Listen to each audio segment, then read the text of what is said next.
La vraie classe ne réside pas dans les vêtements que tu portes, ni dans la voiture que tu conduis, ni dans la quantité d'argent que tu as dans ta poche. Elle se trouve dans ta façon de parler, de marcher et dans le calme que tu conserves même lorsque tout autour de toi s'effondre. La plupart des gens pensent que l'élégance consiste à montrer, mais la véritable élégance réside dans le fait de savoir quand se taire, de choisir le mot juste et de se mouvoir avec assurance sans avoir besoin de se vanter. Aujourd'hui, nous vivons entourés de personnes désespérées d'impressionner, de crier leur réussite et d'exiger de l'attention. Mais rien de tout cela n'a de véritable poids. La personne véritablement élégante ne rivalise pas pour le regard d'autrui. Elle se base sur son caractère et sa cohérence. Sa présence n'a pas besoin d'ornement car elle communique déjà le respect, l'autorité et la tranquillité. Cette vidéo n'est pas destinée à ceux qui cherchent l'approbation externe, mais à ceux qui veulent construire un caractère qui inspire sans un seul mot de trop. Nous parlerons des signes qui révèlent cette classe, qui ne se feint ni ne s'improvise, mais qui naît de la discipline, de l'autocontrôle et de l'authenticité. Parce que dans un monde plein d'apparences vides, la véritable élégance appartient à celui qui n'a pas besoin de prétendre à quoi que ce soit. 1. Parle peu, impacte plus. Le pouvoir des mots ne réside pas dans le nombre que tu utilises, mais dans ce qu'ils provoquent quand tu les prononces. Un commentaire bref, direct et chargé de sens peut abattre des défenses et laisser une trace beaucoup plus profonde qu'un discours interminable. Une personne de véritable classe ne ressent pas le besoin de combler le silence. Au contraire, elle le respecte, l'habite et l'utilise à son avantage. Chaque mot qu'elle prononce a un poids que l'on ressent, car elle ne parle pas pour impressionner, mais pour apporter. Dans la société actuelle, il semble que celui qui parle le plus est celui qui domine le plus. Mais la réalité est autre. Ceux qui parlent sans mesure finissent par épuiser leur crédibilité. Les gens qui laissent vraiment une trace sont ceux qui choisissent quand et comment ouvrir la bouche. C'est la voix qui brise le bruit, pas celle qui le nourrit. Le stoïcisme enseigne que contrôler sa langue est une façon de maîtriser son esprit. Épictète l'a dit clairement, nous ne pouvons rien apprendre pendant que nous parlons. Une personne élégante le sait. Avant de donner son avis, elle écoute et quand elle parle, elle le fait avec la certitude que ses paroles ne seront pas vides. Parler peu n'est pas être timide ou réservé par faiblesse, c'est choisir de ne pas gaspiller ton énergie sur ce qui ne mérite pas d'attention. C'est apprendre à laisser les autres se perdre dans des discussions inutiles pendant que tu conserves ton calme. Un exemple quotidien. Lors d'une réunion de travail, alors que certains s'interrompent, criant et répètent la même chose pour prouver qu'ils ont raison. Celui qui reste silencieux, observant et analysant, est souvent celui qui finit par dire la phrase qui résout le problème. C'est la différence entre le bruit et l'impact. La personne de véritable classe sait qu'elle n'a pas à prouver quoi que ce soit avec des mots. Elle ne cherche pas à avoir toujours le dernier mot, ni à remplir les espaces avec des opinions hâtives. Ses phrases sont claires, sans fioritures inutiles, et c'est précisément pour cette raison qu'elles inspirent le respect. Et quand elle garde le silence, elle ne semble pas faible, elle semble maître d'elle-même. Le silence est une arme puissante car il met mal à l'aise les personnes insécurisées. Celui qui ne supporte pas le silence a tendance à trop parler pour le combler, révélant ainsi son anxiété. En revanche, celui qui se sent à l'aise en se taisant montre sa force. Lorsque tu décides de te taire, tu démontres ton contrôle sur toi-même et tu fais en sorte que les autres prêtent plus d'attention à ce que tu diras ensuite. Mettre en pratique cette leçon dans la vie quotidienne nécessite de la discipline. Commence par t'arrêter avant de répondre, même si ce n'est que pour 2 secondes. Demande-toi si ce que tu vas dire est nécessaire, si cela apporte quelque chose de réel, ou si tu cherches simplement à impressionner ou à te défendre par impulsion. Apprends à lâcher prise sur le besoin d'expliquer tout ou de justifier chaque action. Avec le temps, tu remarqueras que les autres t'écoutent avec plus d'attention, parce que tes paroles sont devenues rares et précieuses. Un esprit stoïcien ne gaspille pas de mots, tout comme il ne gaspille pas d'énergie sur ce qu'il ne peut pas contrôler. Parler peu, c'est faire comprendre que tu n'as pas besoin de convaincre quelqu'un de ta valeur. Tu le démontres déjà par ta présence et tes actions. Il n'y a rien de plus élégant que quelqu'un qui ne parle que lorsqu'il a quelque chose qui vaut la peine d'être entendu. Celui qui maîtrise l'art de dire peu et avec intention fait en sorte que sa voix ait plus de poids que le bruit des autres. Dans un monde obsédé par l'excès, se taire devient un acte de rébellion, et chaque mot bien utilisé, une marque qui reste bien après avoir été prononcée. 2. Ta posture est ta carte de visite. Avant même que tu ouvres la bouche, ton corps a déjà parlé pour toi. La façon dont tu te tiens, comment tu bouges les épaules, si tu maintiens un regard ferme ou si tu le baisses vers le sol, tout cela transmet un message plus fort que n'importe quelle phrase. Une personne avec une véritable classe n'a pas besoin d'annoncer sa confiance en elle. Elle se perçoit dans sa posture. Elle marche droite, la tête haute, non par arrogance, mais par respect pour elle-même. Nous vivons à une époque où les apparences superficielles sont exagérées, mais peu comprennent que la première impression ne dépend pas de la tenue ou de la coiffure, mais de la façon dont ton corps se présente au monde. Un dos droit, des épaules détendues mais fermes, des mouvements calmes et précis révèlent le contrôle, la confiance et la maîtrise de soi. Au contraire, se voûter, regarder le sol ou croiser les bras de manière défensive communique l'insécurité même si tu ne dis pas un seul mot. Le stoïcisme enseigne que le corps est le reflet de l'esprit. Si ton intérieur est désordonné, ta posture le trahit. Si tu as travaillé sur ton calme et ton autocontrôle, cela se voit dans la façon dont tu te déplaces. Marc Aurèle disait que nous devons rester droits à l'intérieur comme à l'extérieur, car notre posture influence non seulement la façon dont les autres nous voient, mais aussi la façon dont nous nous sentons. La science le confirme. Se tenir droit et ouvrir la poitrine peut réduire la sensation de stress et augmenter la confiance en quelques minutes. Une posture solide est un rappel constant que tu es présent et conscient. Par exemple, entrer dans une salle avec le dos droit, le regard calme et les mouvements lents fait que les autres perçoivent l'autorité même avant de t'entendre parler. Ce n'est pas un acte de vanité, mais de respect pour toi-même et pour ceux qui t'entourent. Regarde autour de toi. La plupart des gens marchent avec le cou incliné vers le téléphone, les épaules tombantes, pressés, presque recroquevillés sous le poids invisible des soucis. Cette image communique la reddition avant même de commencer la journée. Changer ta posture ne résoudra pas tous les problèmes, mais ce sera le premier pas pour les affronter avec plus de détermination. Pratiquer cette leçon est simple, bien qu'elle demande de la constance. Chaque fois que tu remarques que tu te voûtes ou que tu croises les bras par habitude, corrige ta position. Garde les pieds fermement sur le sol, les épaules ouvertes, le menton parallèle au sol. Ne force pas jusqu'à paraître rigide. Cherche à transmettre la sérénité et le contrôle. Si tu es assis, évite de t'affaisser sur la chaise.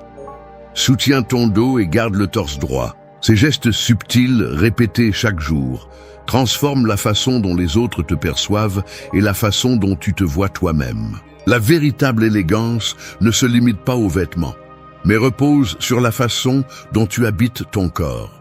Un costume coûteux perd son impact si tu le portes avec le dos voûté et les bras pendus sans vie. En revanche, un vêtement simple peut sembler majestueux lorsque celui qui le porte a une posture ferme et sereine. Ta posture est ta carte de visite silencieuse. Elle parle avant toi, plus fort que tes mots et plus vite que ta réputation. Dans un monde où beaucoup cherchent à s'imposer en criant, la classe authentique se reconnaît à celui qui, par son simple port, fait que les autres le remarquent, sans effort ni ostentation. 3. Habillez-vous avec intention, non pour impressionner.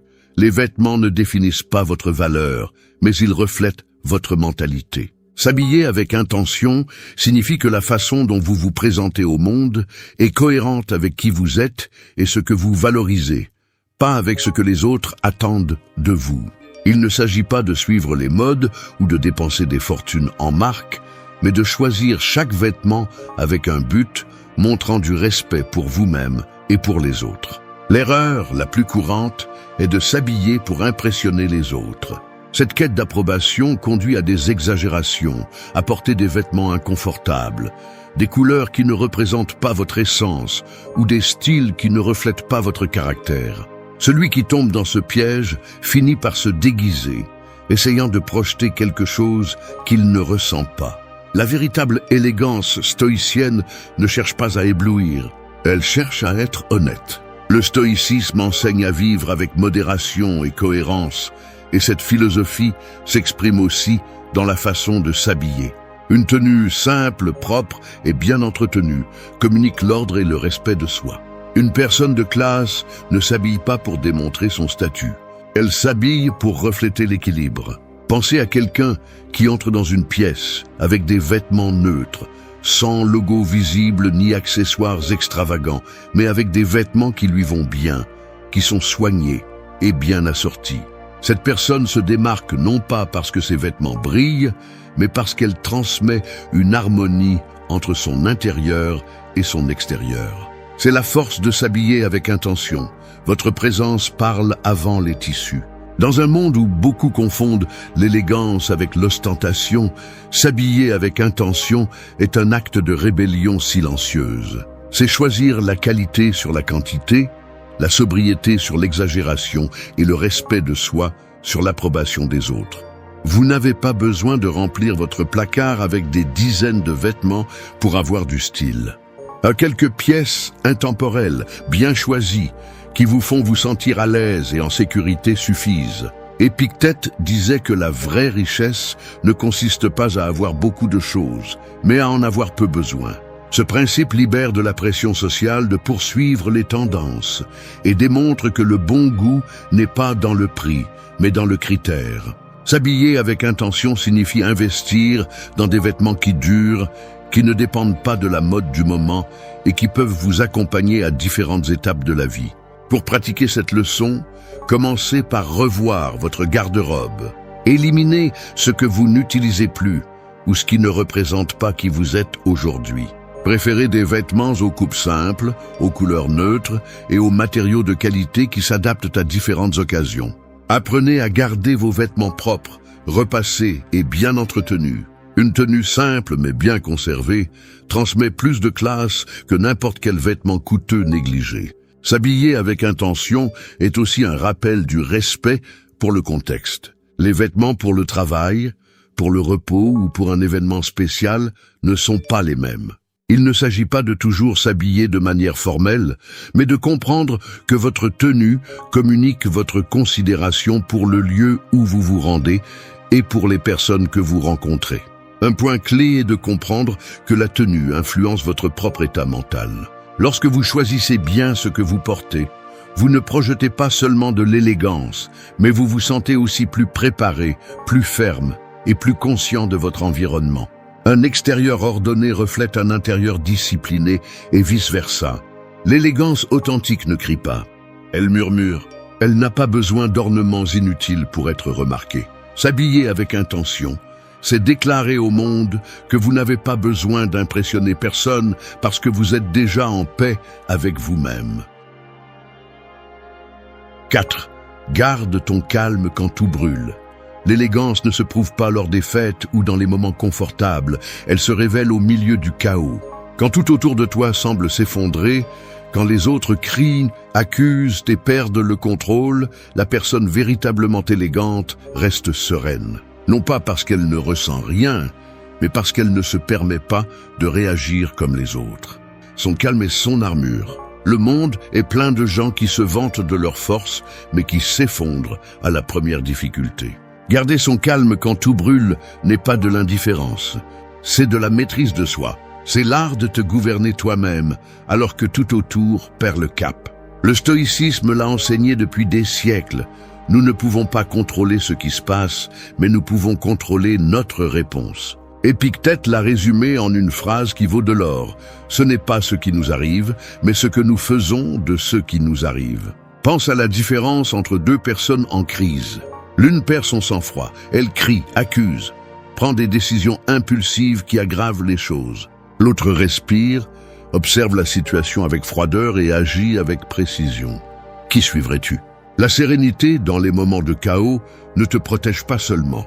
Elle inspire confiance à ceux qui t'entourent. C'est la classe que l'on ne peut pas falsifier. L'autocontrôle est un langage silencieux que tout le monde comprend. Si tu réagis avec colère ou désespoir, tu perds ton autorité, même si tes paroles sont correctes. Mais quand tu restes ferme, même tes silences pèsent. La véritable classe ne cherche pas à démontrer sa puissance par le volume ou par les menaces. Elle le démontre en ne se laissant pas entraîner par le désordre émotionnel des autres. Garder son calme ne signifie pas réprimer tout ce que tu ressens. Cela signifie traiter l'émotion avant d'agir. Par exemple, dans une discussion animée, la plupart des gens élèvent la voix pour s'imposer. Une personne avec une élégance stoïque ralentit le rythme, regarde dans les yeux et répond avec peu de mots, mais avec fermeté. Ce contraste désarme quiconque se nourrit du conflit. Pratiquer cette leçon nécessite un entraînement quotidien. Commence par les petites choses, le trafic, les contretemps au travail, les commentaires offensants sur les réseaux sociaux. Chaque fois que tu ressens l'envie de réagir immédiatement, arrête-toi. Respire profondément avant de répondre, observe le moment avec une certaine distance et demande-toi si ta réaction changera quelque chose ou ne fera qu'alimenter le problème. Les stoïciens recommandaient de visualiser les pires scénarios non pas pour souffrir, mais pour se préparer mentalement. Ainsi, lorsque l'adversité réelle arrive, elle ne te prend plus par surprise. Garder son calme est plus facile lorsque tu acceptes que la vie n'est pas sous ton contrôle et que le chaos est inévitable. Ton pouvoir réside dans ta réponse, pas dans la tentative désespérée de contrôler l'extérieur. Une personne véritablement élégante ne perd pas sa dignité au milieu de la tempête. Son sang-froid devient un phare pour les autres. Quand les autres paniquent, elle pense clairement et agit avec sagesse. Dans un monde où beaucoup se laissent consumer par les émotions, tu te distingueras non pas par ce que tu dis, mais par la sérénité avec laquelle tu affrontes l'inévitable. Garder son calme quand tout brûle est la preuve la plus claire que tu as travaillé sur toi-même. C'est le signe que ta force n'est pas un spectacle, mais une conviction. Et c'est là que réside la véritable classe. Savoir que, quoi qu'il arrive, personne ni rien n'a le pouvoir de te voler ta paix intérieure. 5. Respecte le temps comme un trésor. Le temps est la ressource la plus précieuse que tu possèdes, et pourtant, c'est celle qui est la plus gaspillée. Il ne se récupère pas, ne s'achète pas et ne s'arrête pas. Celui qui comprend cela et agit en conséquence possède déjà une élégance que peu de gens atteignent. Respecter le temps, c'est se respecter soi-même et respecter les autres. Il n'y a rien de plus impoli ni de plus révélateur d'un esprit désordonné que celui qui arrive en retard, qui reporte ce qui est important ou qui exige la patience des autres à cause de son propre manque de discipline. Une personne vraiment élégante ne joue jamais avec le temps, ni le sien ni celui des autres. Si elle promet d'être à un endroit à une certaine heure, elle arrive en avance. Si elle a un engagement, elle le respecte. Ce n'est pas par rigidité, c'est parce qu'elle comprend que le temps des autres est aussi précieux que le sien. Dans une société habituée aux excuses, la ponctualité et la gestion consciente du temps sont devenues un signe de respect et de maîtrise de soi. Le stoïcisme enseigne que nous devons vivre chaque jour comme si c'était le dernier. Marc Aurèle rappelait que ce n'est pas le temps des autres que l'on perd, mais le sien lorsque nous le gaspillons en distraction. Cette phrase renferme une vérité inconfortable. Chaque minute que tu passes sur des choses sans importance ne fait pas que s'envoler. Elle emporte avec elle des opportunités, des relations et du bien-être qui auraient pu changer ta vie. Observe ta routine. Combien de temps consacres-tu à des choses qui ne t'apportent rien? Des heures interminables devant un écran, des conversations vides, attendre des personnes qui ne valorisent pas ton effort, retarder des décisions que tu sais que tu dois prendre. Tout cela est une fuite silencieuse de vie. La personne élégante ne se laisse pas entraîner par cette habitude. Elle sait organiser ses priorités, rejeter ce qui ne lui sert pas et consacrer son énergie à ce qui compte vraiment. Le respect du temps se reflète dans des détails simples. Ne pas faire attendre les autres, ne pas prolonger des réunions inutiles, ne pas promettre ce que tu ne peux pas tenir. Ces gestes, bien qu'ils semblent petits, construisent la confiance et projettent la discipline. Une personne qui gère son temps avec précision inspire la confiance. Tu sais qu'elle tiendra ses promesses parce que sa vie ne se déroule pas au gré des caprices, mais avec intention. Pour mettre en pratique cette leçon, il faut prendre des décisions fermes. Commence par éliminer les engagements qui ne t'apportent rien et qui ne font que drainer ton énergie. Établis des limites claires pour les distractions et apprends à dire non lorsque quelque chose menace de te voler des heures qui ne reviendront jamais. Chaque fois que tu dis oui à ce qui n'est pas important, tu dis non à ce qui pourrait vraiment changer ta vie. Une autre pratique essentielle est de planifier ta journée avec des objectifs clairs et réalistes. Il ne s'agit pas de remplir ton agenda jusqu'à ne plus avoir une minute à toi, mais de t'assurer que chaque bloc de temps est consacré à quelque chose qui contribue à ta croissance ou à ton bien-être. Rappelle-toi que tout ce qui est urgent n'est pas forcément important. Apprends à distinguer et à prioriser. Une personne vraiment élégante ne mesure pas sa valeur par ce qu'elle possède, mais par la façon dont elle utilise son temps. Son élégance se perçoit dans la ponctualité avec laquelle elle arrive, dans le respect avec lequel elle termine à l'heure, dans la façon dont elle consacre une attention pleine et entière à chaque rencontre. Alors que d'autres perdent leur journée à courir d'un endroit à l'autre, sans but, celui qui respecte le temps marche avec sérénité parce qu'il sait où il va.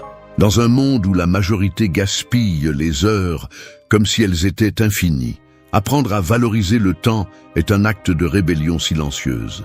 C'est choisir consciemment où tu mets ta vie, parce que chaque minute qui passe ne revient jamais.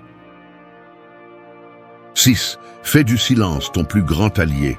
Le silence n'est pas vide, c'est du pouvoir. Dans un monde qui ne cesse de parler, qui récompense le bruit et glorifie les opinions rapides, celui qui sait se taire a un avantage immense. Il ne s'agit pas de réprimer ta voix, mais d'apprendre à l'utiliser avec stratégie. Celui qui maîtrise le silence n'est ni faible ni soumis, c'est quelqu'un qui sait que tout ne mérite pas une réponse et que tout le monde ne mérite pas une explication. La véritable élégance n'a pas besoin de bruit pour être remarquée. Pense aux personnes qui, sans élever la voix, parviennent à se faire entendre par tout le monde lorsqu'elles parlent. Ce n'est pas de la magie, c'est que leur silence a créé de l'attente et leurs paroles, bien que rares, sont devenues précieuses. Parler moins fait que chaque phrase a du poids, tandis que parler trop affaiblit l'autorité de ce que tu dis. Le stoïcisme a toujours défendu le contrôle de la langue. Sénèque avertissait que la parole imprudente est comme une flèche lancée, il n'y a aucun moyen de l'arrêter. Le silence, en revanche, te donne le temps d'observer, de mesurer le terrain et de choisir s'il vaut mieux répondre ou laisser le vide parler pour toi. Souvent, ce que tu ne dis pas révèle plus de maturité que n'importe quel argument. Le silence est aussi une barrière contre le chaos. Dans les conflits, celui qui se tait en premier est souvent celui qui voit le plus clair. Non pas parce qu'il n'a pas d'émotion, mais parce qu'il ne se permet pas d'alimenter le feu de la discussion. Lorsque tu décides de ne pas réagir immédiatement, tu forces les autres à faire face à leurs propres paroles. Et peu de choses mettent autant mal à l'aise les insécurisés que le fait que leur provocation se heurte à ton calme. Fais du silence un refuge pour toi. Et avant de répondre à un message qui te met en colère, prends quelques minutes. Avant de répliquer au milieu d'une discussion, respire et garde le silence. Tu n'as pas à prouver quoi que ce soit chaque fois que quelqu'un te défie. Ce self-control ne préserve pas seulement ta paix intérieure, il transmet aussi de la fermeté et de l'autorité. Dans la vie quotidienne, le silence stratégique peut ouvrir plus de portes que l'insistance. Par exemple, au travail, lorsque tu présentes une idée et que tu te tais ensuite, tu forces les autres à réfléchir. Si tu continues à parler sans arrêt, tu dilues l'impact de tes propres paroles. Il en va de même dans les relations personnelles. N'explique pas trop, ne justifie pas chaque décision. Ne laisse pas les autres manipuler ton besoin d'être compris. Une personne de classe sait que tout ne doit pas être partagé. Elle n'annonce pas chaque plan, ne révèle pas chaque pensée et n'exhibe pas chaque réussite. Elle garde pour elle ce qui est encore en cours, parce qu'elle comprend que les choses grandissent mieux dans le silence. Cette discrétion génère du respect et même un air de mystère qui fait que les autres veulent prêter plus d'attention.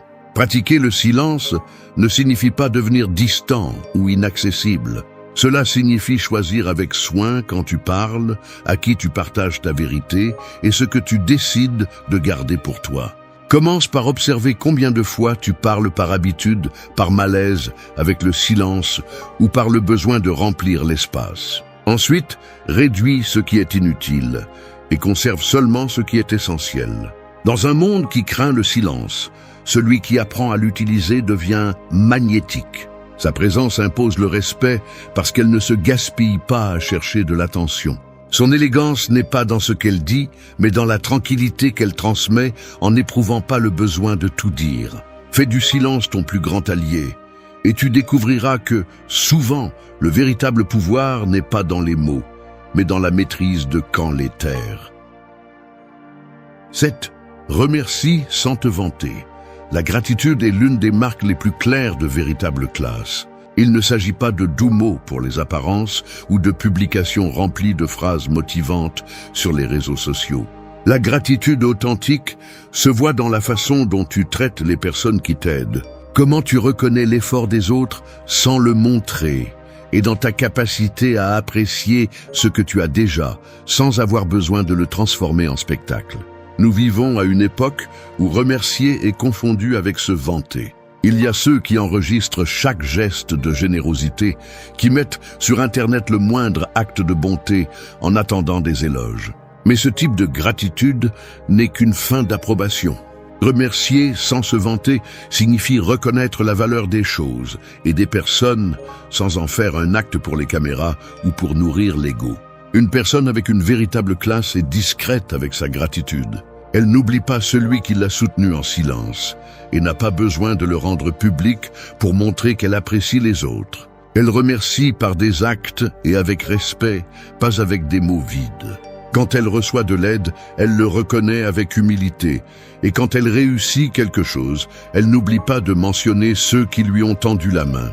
Cela génère du respect, car cela montre qu'elle ne voit pas les autres comme des marches pour grimper, mais comme des personnes ayant une valeur authentique. Le stoïcisme enseigne qu'une partie de la sagesse réside dans l'appréciation de ce que tu possèdes déjà, plutôt que de te plaindre de ce qui manque. Marc Aurèle écrivait que chaque aube est un cadeau, parce qu'elle t'offre l'opportunité d'agir avec vertu et de t'améliorer en tant que personne. Cette approche t'empêche de tomber dans l'insatisfaction constante, car celui qui est reconnaissant pour ce qu'il a ne se perd pas toujours à désirer ce qui est hors de sa portée. Remercier sans se vanter est aussi un antidote contre l'arrogance. Il ne s'agit pas seulement de remercier pour les bonnes choses qui arrivent dans ta vie, mais de garder les pieds sur terre, même lorsque tu accomplis de grandes choses. Par exemple, un leader élégant reconnaît publiquement les mérites de son équipe au lieu de s'approprier le succès.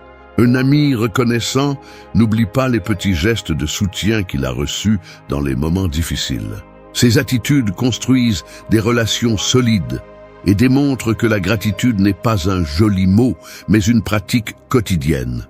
Dans la vie de tous les jours, la gratitude authentique se reflète dans les gestes simples. Remercier sincèrement le serveur qui sert ton repas. Apprécier l'effort invisible de ceux qui facilitent ton travail. Reconnaître les moments de tranquillité que la journée t'offre. Il ne s'agit pas de le montrer, mais de le vivre. Ce type de gratitude silencieuse transforme la façon dont tu te relates au monde, car elle montre clairement que tu ne prends rien pour acquis. Pratiquer cette leçon nécessite un changement de mentalité. Commence par noter chaque soir 3 choses que tu remercies de ta journée, non pas pour les montrer aux autres, mais pour te rappeler que ta vie est déjà pleine de choses précieuses. Apprends à exprimer ta gratitude directement, avec des mots simples et authentiques, en regardant la personne dans les yeux. Évite également d'utiliser la gratitude comme monnaie d'échange ou comme outil pour obtenir quelque chose en retour. La véritable élégance n'a pas besoin d'annoncer combien elle est reconnaissante. Cela se voit dans son attitude quotidienne, dans la façon dont elle traite les autres avec respect et considération. Alors que beaucoup partagent le moindre succès à la recherche d'approbation, celui qui remercie sans se vanter transmet une maturité différente. Il vit en paix avec ce qu'il a et reconnaît la valeur de ce qu'il reçoit sans le faire. 8. Que tes actes parlent pour toi. La vraie classe n'a pas besoin de discours interminables ni de promesses grandioses. Elle se reconnaît dans les actes. Dans un monde où n'importe qui peut prétendre avec des mots, la vraie valeur réside dans la démonstration par l'action. Il n'y a rien de plus convaincant que quelqu'un qui, sans fanfaronnade ni justification, laisse son comportement être la preuve de son caractère. Aujourd'hui, nous sommes entourés de gens qui promettent des changements, qui se vantent de leurs vertus et qui exigent le respect rien qu'en en parlant, mais qui rarement le soutiennent par des actes. La personne avec une élégance stoïque ne rentre pas dans cette compétition vide. Elle ne perd pas son temps à se justifier ou à expliquer ses intentions. Elle agit et c'est cette cohérence qui lui donne de l'autorité. Épictète enseignait que nous ne devons pas nous préoccuper de ce que les autres pensent de nous, mais vivre de telle manière que nos actions parlent d'elles-mêmes. C'est l'essence de l'élégance, lorsque ta réputation ne dépend pas de ce que tu dis, mais de ce que tu fais tous les jours. Une personne qui laisse ses actes parler pour elle devient imprévisible pour ceux qui ne font que feindre. Par exemple, quelqu'un qui aide sans l'annoncer inspire plus confiance que celui qui publie chaque geste de générosité, ou celui qui tient sa parole en silence sans avoir besoin de rappeler au monde combien il est fiable. Ces comportements transmettent l'intégrité et le respect, des qualités qui ne peuvent être achetées ni imitées par des apparences. Si tu promets d'arriver tôt, tu arrives. Si tu dis que tu rendras un service, tu le fais sans excuse. Si tu commets une erreur, tu la reconnais et tu la corriges sans longue défense. Cette cohérence constante génère du respect, parce que les gens savent qu'ils peuvent compter sur ce que tu fais, pas seulement sur ce que tu dis. Une des raisons pour lesquelles cela reflète l'élégance est parce que cela démontre l'autocontrôle. Tu n'as pas besoin de convaincre les autres avec des mots, ni d'attirer l'attention sur tes réussites. Celui qui a confiance en ses actions ne cherche pas la validation externe. Il sait que le temps finira par révéler la vérité. Cela projette la sécurité, la maturité et un type d'autorité silencieuse qui s'impose sans effort. Pratiquer cette leçon nécessite une discipline quotidienne. Commence par parler moins de tes plans et consacre plus d'énergie à les réaliser. Laisse les résultats arriver avant les annonces. Apprends aussi à ne pas promettre ce que tu n'es pas prêt à accomplir. Mieux vaut surprendre par des actes que décevoir par des paroles. Une personne de vraie classe sait qu'elle n'a pas besoin de justifier chaque décision devant les autres. Ces actes, avec le temps, construisent une réputation solide. Cette façon de vivre ne génère pas seulement de l'admiration, elle te libère aussi de l'épuisement de devoir constamment convaincre les autres. La cohérence entre ce que tu penses, dis et fais est la base de la confiance. Cela signifie comprendre que la véritable influence ne naît pas de ce que tu promets, mais de ce que tu construis jour après jour, même lorsque personne ne te regarde. Les gens détectent rapidement l'authenticité. Et c'est pourquoi ceux qui agissent avec cohérence gagnent souvent le respect sans avoir à le demander. De plus, vivre de cette façon te libère de la pression constante d'impressionner. Tu ne t'épuises plus à justifier chaque pas ou à chercher l'approbation des autres. Tu avances simplement avec détermination et laisses les résultats être la meilleure preuve de ton caractère. Dans un environnement où le bruit abonde, être cohérent en silence est une déclaration puissante. Tu ne cherches pas l'attention, tu cherches un impact réel. La vie ne va pas attendre que tu sois prêt. Pendant que tu hésites, d'autres avancent. Pendant que tu cherches des excuses, quelqu'un utilise déjà ta naïveté à son avantage. Le monde n'est pas un endroit gentil, et si tu n'apprends pas à le voir tel qu'il est, tu finiras par être un pion de plus dans le jeu de quelqu'un de plus rusé. Les gens sourient, promettent, jurent amitié, mais derrière chaque mot, il y a un intérêt, une intention, un motif. Celui qui ne sait pas le lire est exposé. Tu n'as pas besoin de paranoïa, tu as besoin de clarté. Une intelligence dangereuse ne consiste pas à soupçonner tout le monde, mais à cesser d'être aveugle. La première chose que tu dois accepter est que les émotions gouvernent plus que tu ne le crois. Beaucoup de gens font confiance à leur cœur. Mais le cœur est souvent le pire conseiller. Il se laisse emporter par le moment, par la peur, par le désir d'approbation. C'est ainsi que tu finis par dire oui quand tu voulais dire non, ou par croire en quelqu'un qui ne fait que t'utiliser. La clarté n'arrive pas seule. Elle se construit avec discipline, avec l'habitude de regarder les choses sans fioriture. Tu ne définis pas les gens parce qu'ils disent, mais parce qu'ils répètent dans leurs actes. Un esprit dangereux ne cherche pas à être cruel, il cherche à être libre. Libre des illusions, des tromperies, du besoin de plaire. Libre du confort qui endort et te rend faible. Libre de la peur de la vérité, aussi dure soit-elle. Celui qui maîtrise ses émotions a un avantage sur ceux qui se laissent emporter par elles. Celui qui reconnaît les schémas des autres cesse de tomber dans les mêmes erreurs. Celui qui se rappelle de la mort chaque jour profite mieux du temps et cesse de vivre pour répondre aux attentes des autres. Cette vidéo ne vient pas pour te rassurer, ni pour te dire ce que tu veux entendre. Elle vient pour te montrer 8 leçons impitoyables que tout le monde n'est pas prêt à accepter. Calmer la tempête en toi, apprendre à lire ce que les autres taisent, briser le miroir faux qui reflète des mensonges, cesser d'éteindre ta propre lumière par confort, et beaucoup d'autres vérités qui te sortiront de la fantaisie pour te ramener à la réalité. Si tu cherches du réconfort, tu ne le trouveras pas ici. Si tu cherches de la force, tu la découvriras. 1. Calme la tempête. En chaque personne, il y a une tempête. Ce n'est pas le bruit extérieur, ce n'est pas ce que disent les gens ni le chaos de la ville. C'est ce tourbillon interne qui se déchaîne chaque fois que quelque chose ne se passe pas comme prévu, quand quelqu'un te provoque, quand tu sens que tu as été trahi.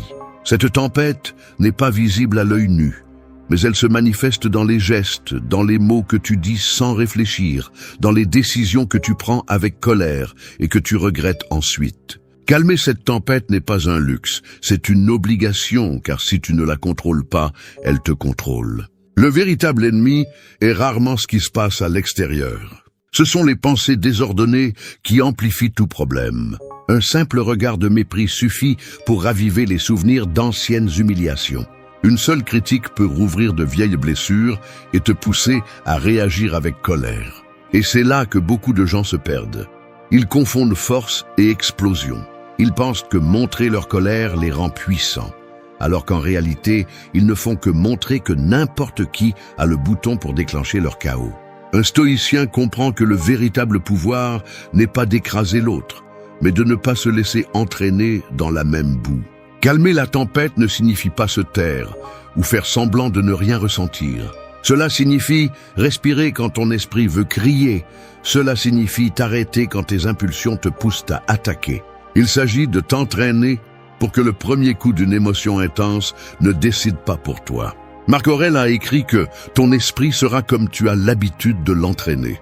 Et ce n'est pas de la poésie, c'est de la science. Chaque fois que tu choisis de répondre avec calme, tu renforces ce muscle invisible de l'autocontrôle. Chaque fois que tu cèdes à la colère, tu renforces l'habitude de perdre le contrôle.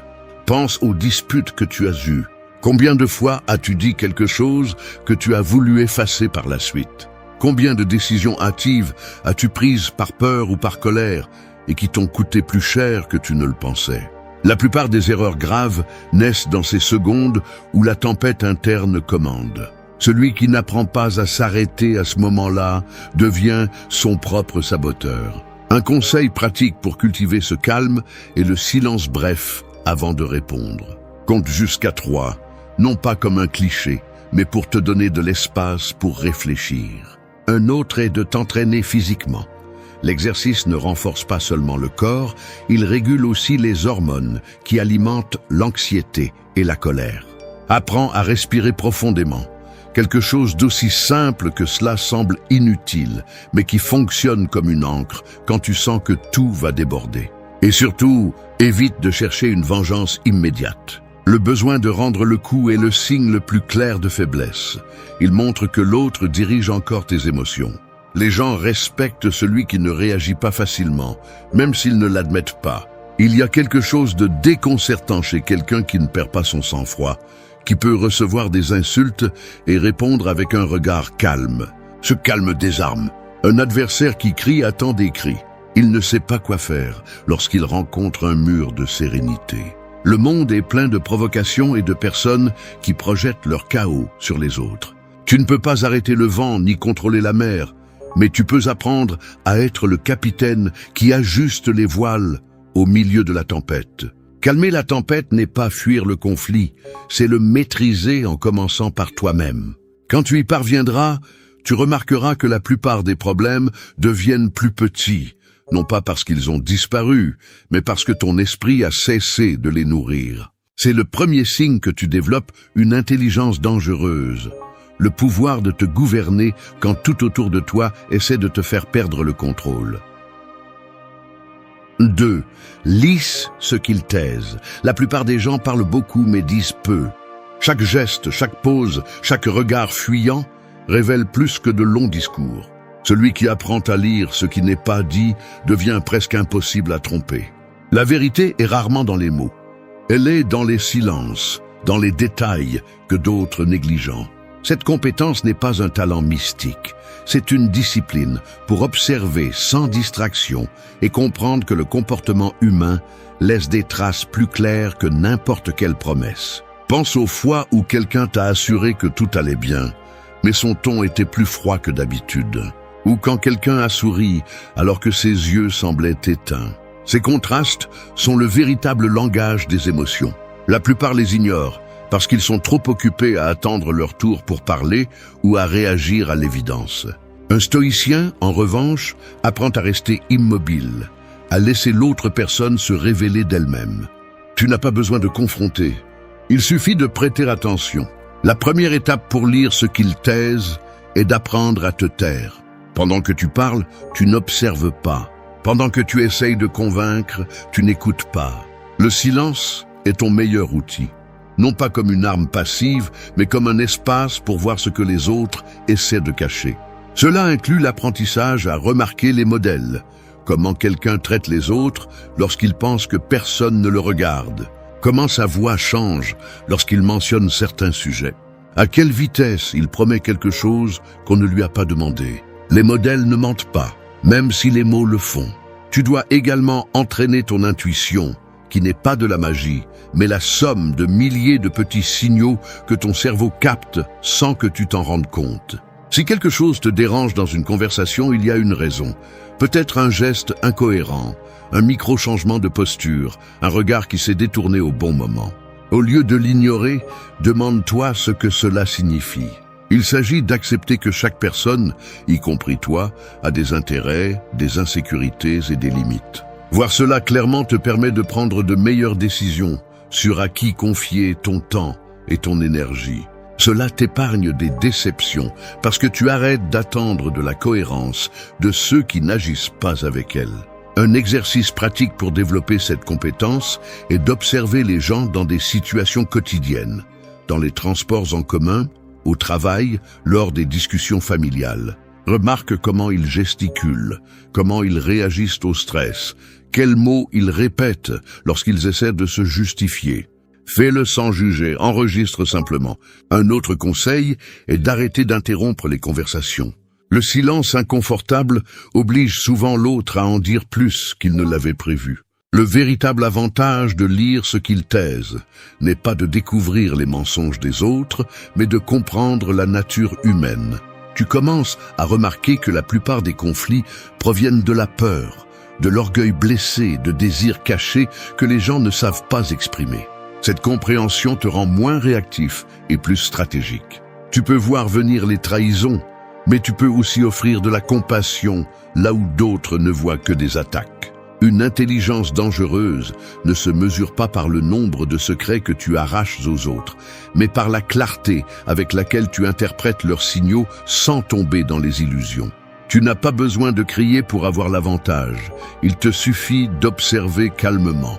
Dans un monde où tout le monde essaie d'impressionner avec des mots, tu gagneras en apprenant à écouter ce que le silence crie. Celui qui maîtrise cette leçon cesse d'être une cible facile pour les tromperies et commence à se déplacer avec la certitude de quelqu'un qui voit sous la surface.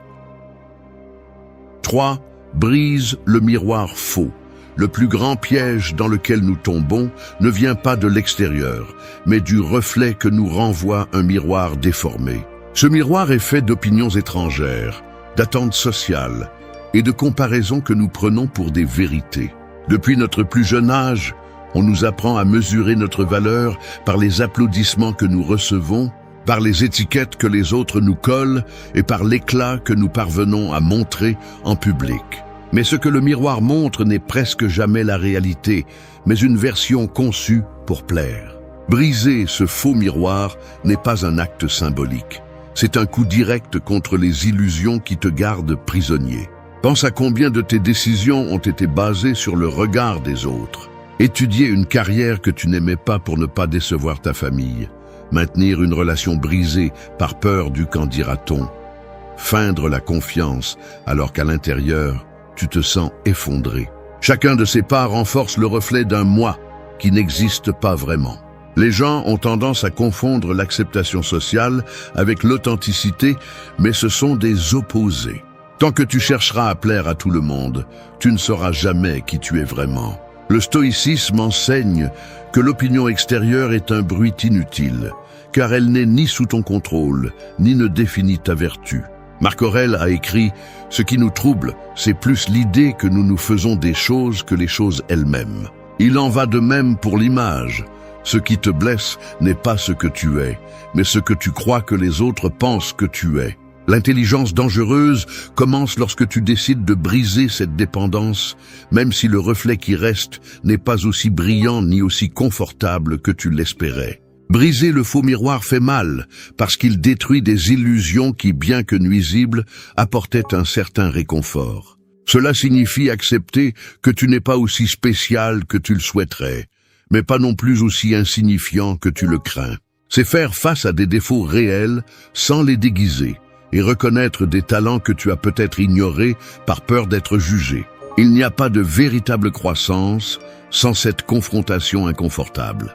Une pratique utile pour progresser dans ce domaine est l'auto-examen honnête. Écris tes motivations avant de prendre des décisions importantes et demande-toi combien d'entre elles proviennent du désir d'impressionner ou de plaire aux autres. Fais souvent le silence pour écouter ce que tu valorises vraiment, pas ce qu'on t'a appris à valoriser.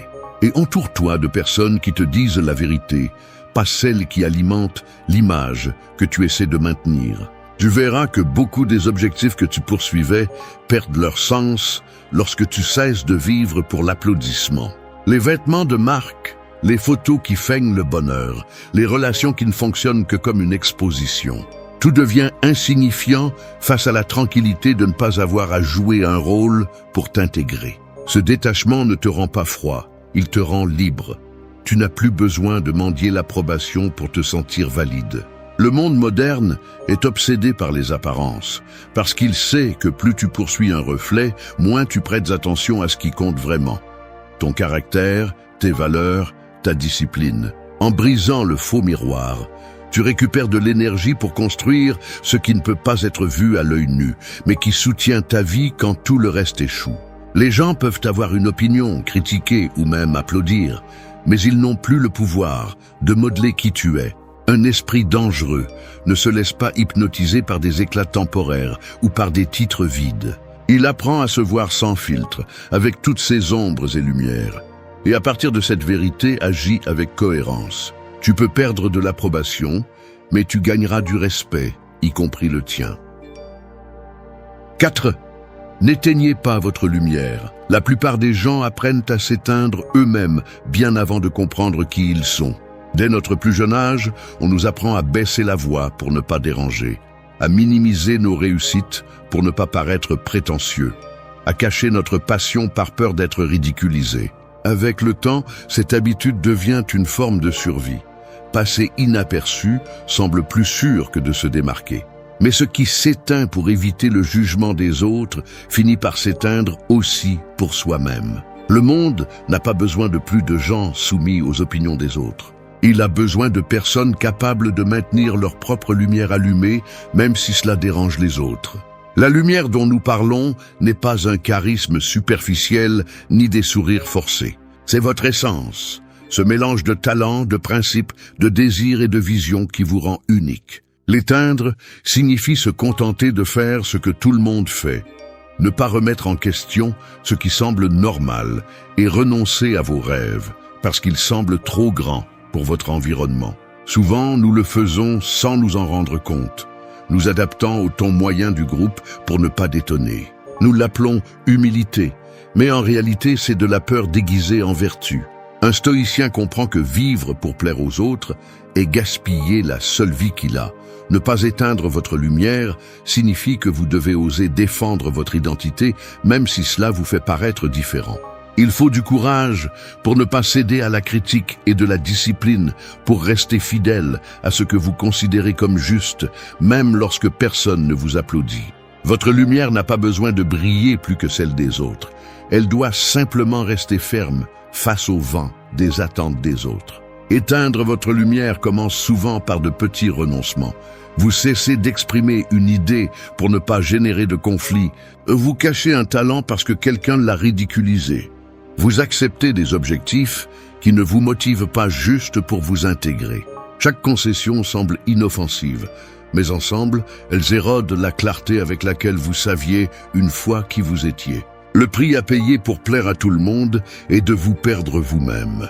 Et le plus triste, c'est que même après vous être sacrifié, il y aura toujours quelqu'un qui ne vous aimera pas. Garder votre lumière allumée ne signifie pas ignorer les autres ou tomber dans l'égoïsme. Il s'agit de vivre avec intégrité, de faire en sorte que vos actes reflètent ce que vous valorisez et non ce que les autres attendent. Cela inclut de prendre soin de votre énergie émotionnelle, d'établir des limites claires et de ne pas laisser ceux qui préfèrent la médiocrité vous entraîner vers elle. Les gens ont tendance à critiquer ceux qui osent se démarquer parce que cela leur rappelle ce qu'ils n'osent pas faire eux-mêmes. Un exercice pratique pour ne pas éteindre votre lumière est de revoir en silence les décisions que vous prenez chaque jour. Demandez-vous combien vous prenez par conviction et combien par peur du rejet. Commencez à prendre de petites actions qui reflètent votre véritable caractère. Parlez fermement quand avant vous vous taisiez. Reprenez un projet que vous avez abandonné à cause de critiques. Consacrez du temps à ce qui nourrit votre esprit et votre corps, même si les autres ne le comprennent pas. La constance dans ces gestes renforce votre identité. Le monde n'accueille pas toujours avec des applaudissements ceux qui restent fidèles à eux-mêmes. Mais l'authenticité, bien qu'inconfortable, inspire le respect. Celui qui voit une personne déterminée à vivre selon ses valeurs, même contre le courant, reconnaît une force qui ne peut être achetée ni feinte. Cette lumière est difficile à éteindre parce qu'elle ne dépend pas de l'approbation externe. Elle naît de la conscience que votre vie a un but plus grand que le simple fait de s'intégrer. Une intelligence dangereuse ne consiste pas seulement à comprendre la réalité externe, mais aussi à défendre la flamme interne. 5. Jugez les actes, pas les mots. Les mots sont bon marché. Ils sont dits sans effort, promis sans intention et utilisés pour dissimuler des intentions cachées.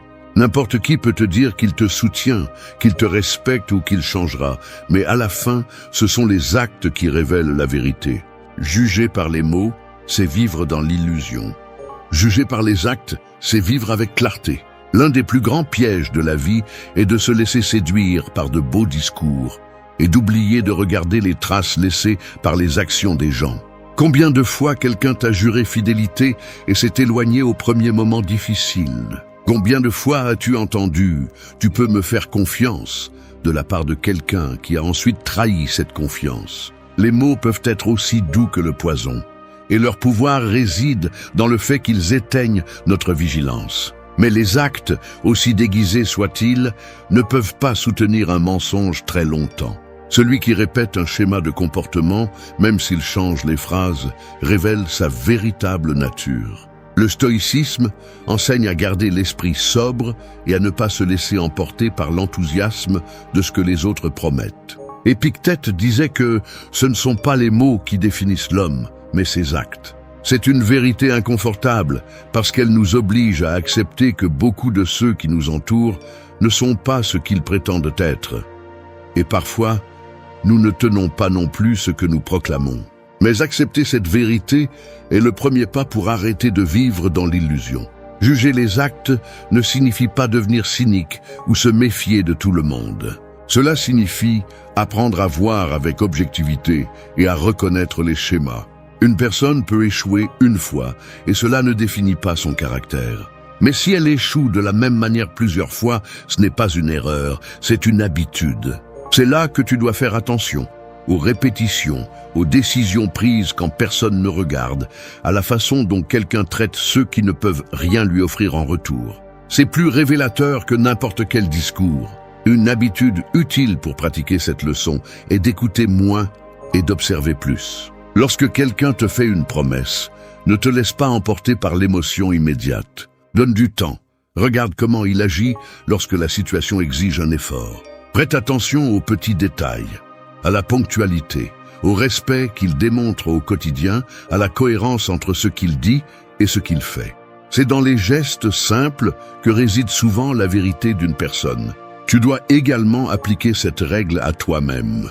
Demande-toi si tes actes soutiennent les valeurs que tu prétends avoir. Il ne suffit pas de dire que tu es discipliné, si tu remets à plus tard ce qui est important chaque jour. Il ne sert à rien de prétendre avoir de l'intégrité si tu te complais quand personne ne te regarde. Te juger par tes actes te rend plus fort parce que cela élimine les excuses. Tu agis ou tu n'agis pas. Il n'y a pas de discours qui puisse le maquiller. Dans le monde actuel, plein de promesses vides et d'apparences bien entretenues, cette leçon est presque un acte de rébellion. La plupart préfèrent écouter ce qui sonne bien plutôt que de faire face à ce qui est réel. Mais celui qui apprend à valoriser les faits au-dessus des mots devient difficile à manipuler. Une intelligence dangereuse se nourrit de cette vision claire. Tu ne te laisses pas impressionner par les discours, ni séduire par les gestes théâtraux. Tu sais que le véritable caractère se mesure dans les décisions que quelqu'un prend quand personne ne regarde et dans la façon dont il traite les autres quand il n'a pas besoin de le faire. Juger les actes, pas les mots, t'épargne des déceptions et te donne une boussole fiable pour naviguer parmi les gens. C'est une arme silencieuse mais puissante, parce que pendant que les autres se perdent dans le charme des promesses, tu marches guidé par les faits. 6. Embrasse l'inconfort. L'être humain a un instinct ancien, chercher la chaleur, le refuge, la sécurité. Cet instinct a sauvé nos ancêtres des tempêtes et des prédateurs, mais dans le monde actuel, il est devenu un piège invisible. Nous vivons entourés de confort. Un bouton pour allumer la lumière, un autre pour commander de la nourriture, un autre pour nous distraire. Tout semble conçu pour éviter le moindre effort. Et bien que le confort soit agréable, c'est aussi le poison le plus silencieux. Il endort le caractère, flétrit la discipline et vous rend incapable de faire face à la vie réelle. Si tu veux développer un esprit dangereux, tu dois apprendre à embrasser l'inconfort, car c'est là que tu grandis et que les autres abandonnent. Le corps et l'esprit se renforcent de la même manière, par l'effort. Les muscles ne deviennent fermes que lorsqu'ils sont soumis à un poids. La volonté ne se durcit que lorsqu'elle fait face à la résistance. Chaque fois que tu évites l'inconfort, tu entraînes la faiblesse. C'est pourquoi tant de gens s'effondrent au premier obstacle. Ils ne se sont jamais habitués à l'inconfort. Ils préfèrent fuir les situations difficiles, même si cette fuite leur coûte leurs rêves. Un stoïcien sait que la douleur, la fatigue et l'inconfort ne sont pas des ennemis, mais des maîtres qui révèlent de quoi tu es fait. Pense à combien d'opportunités tu as laissé passer par peur de ressentir de l'inconfort. Des conversations inconfortables que tu as préféré éviter. Des habitudes que tu n'as pas commencées parce qu'elles faisaient mal au début. Des objectifs que tu as repoussés parce que le processus semblait trop lourd. L'inconfort n'a pas disparu. Il s'est simplement transformé en regret. Chaque renoncement à affronter l'inconfort immédiat crée un problème plus grand à l'avenir. Le confort d'aujourd'hui est la dette de demain. Embrasser l'inconfort ne signifie pas chercher une souffrance inutile. Il s'agit de t'exposer volontairement à ce qui renforce ton caractère. C'est choisir de se réveiller tôt, même si le corps veut continuer à dormir. Sortir s'entraîner sous la pluie au lieu d'attendre un temps parfait. Entamer une conversation difficile pour résoudre un conflit au lieu de le laisser pourrir en silence. Il n'y a pas de discipline sans friction et il n'y a pas de progrès sans résistance. Un exercice pratique consiste à incorporer de petits défis quotidiens qui brisent ta zone de confort. Prends des douches froides pour entraîner ta tolérance à l'inconfort. Marche en silence, sans écouteurs, pour apprendre à être seul avec tes pensées. Pratique le jeûne intermittent pour reconnaître que tu n'as pas besoin de céder à l'impulsion immédiate. Ces gestes simples ne renforcent pas seulement ton corps, ils enseignent aussi à ton esprit qu'il ne mourra pas de l'effort, qu'il peut résister plus qu'il ne le pense. Le secret est de changer la perception. Arrête de voir l'inconfort comme une punition et commence à le voir comme un privilège. Chaque moment inconfortable que tu supportes volontairement est une victoire sur la peur et la paresse. Les gens qui cherchent toujours des raccourcis vivent piégés dans la fragilité émotionnelle. Mais celui qui s'expose à la dureté développe le calme sous la pression, la tempérance dans le chaos et la confiance lorsque les autres se brisent. Une intelligence dangereuse naît dans cette bande où la majorité ne veut pas entrer. Le froid de l'aube, la fatigue du travail constant, la vérité inconfortable de se regarder dans le miroir et d'admettre ses échecs. Là, tu trouves la force que personne ne peut te donner. Embrasse l'inconfort jusqu'à ce qu'il cesse de te faire peur, car le jour où tu le maîtriseras, tu découvriras que les limites que tu croyais avoir n'étaient que des zones de confort déguisées en impossible. 7. Investis dans ce qui compte. La plupart des gens vivent leur vie comme s'ils avaient un compte infini de temps et d'énergie. Ils se soucient de choses dont ils ne se souviendront pas dans un an. Ils s'épuisent dans des discussions qui ne changent rien. Et ils s'efforcent d'impressionner des gens qui ne prennent même pas le temps de penser à eux. Ils investissent dans des distractions puis se plaignent de ne pas obtenir de résultats. Une intelligence dangereuse exige d'apprendre à investir dans ce qui compte vraiment, car rien n'est plus coûteux que de gaspiller ce que vous ne pouvez pas récupérer. Le temps. Regarde autour de toi et tu remarqueras un schéma. Les gens courent partout, mais avancent rarement vers quelque chose de significatif. Ils publient pour paraître heureux, ils achètent pour combler des vides. Ils promettent que demain, ils commenceront à prendre soin d'eux. Ce chaos quotidien n'est pas le fruit du hasard. C'est le résultat d'investir de l'attention dans ce qui crie le plus fort, pas dans ce qui a de la valeur. Celui qui apprend à distinguer le bruit du but commence à prendre le contrôle de sa vie. Les stoïciens enseignaient que nous ne sommes pas propriétaires de ce que nous accumulons, mais de ce que nous cultivons en nous, le caractère, la discipline, la force. C'est pourquoi ils disaient que l'homme pauvre n'est pas celui qui a peu, mais celui qui désire trop. Investir dans ce qui compte ne signifie pas mépriser l'argent ou les réalisations matérielles, mais se rappeler qu'ils sont des outils, pas une fin.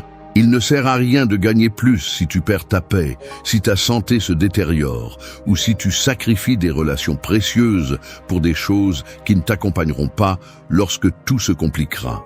Pour développer cette mentalité, commence par auditer ta vie. Examine où tu dépenses ton temps et ton énergie jour après jour. Demande-toi combien de ces activités te rapprochent de la personne que tu veux être et combien te gardent simplement occupé.